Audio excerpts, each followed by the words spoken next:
এই ভিডিওর মাধ্যমে আমরা জেনে নেব কিভাবে তুমি তোমার ড্যাশবোর্ড থেকে বই, কোর্স, ভিডিও, কন্টেন্ট বা রেকর্ডেড ক্লাস দেখে নিতে পারবে। কারণ অনেক সময় আমাদের পিসিতে বসে কোনো পড়াশোনা করতে ভালো লাগে না বা পিডিএফ বইগুলো পড়তে ভালো লাগে না। সেই ক্ষেত্রে তুমি যদি তোমার স্মার্টফোনে পিডিএফ বইগুলো ডাউনলোড করে নিতে পারো বা ভিডিওগুলো ডাউনলোড করে নিতে পারো, অবসর টাইমে বসে তুমি কিন্তু এই কন্টেন্টগুলো দেখতে পাবে।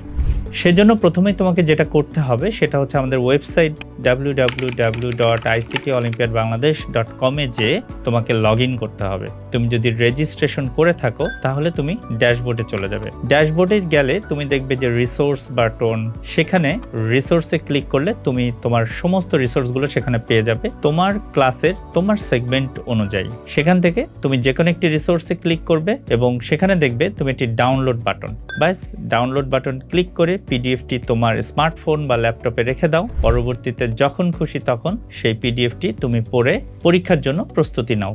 ঠিক একইভাবে রিসোর্স যেমন পেয়েছো, তুমি দেখবে রেকর্ডিং ক্লাস, কন্টেন্ট, এই ধরনের বেশ কিছু বাটন আছে। অর্থাৎ তোমার যেটি দরকার তুমি সেখানে ক্লিক করে তুমি ভিডিও, কন্টেন্ট, পিডিএফ ডাউনলোড করে রাখতে পারো, অথবা সেখান থেকেই চাইলে তুমি প্র্যাকটিস করতে পারো। তাই দেরি না করে আজই ড্যাশবোর্ডে লগ ইন করো এবং নিজেকে প্রস্তুত করো পরবর্তী রাউন্ডের পরীক্ষার জন্য।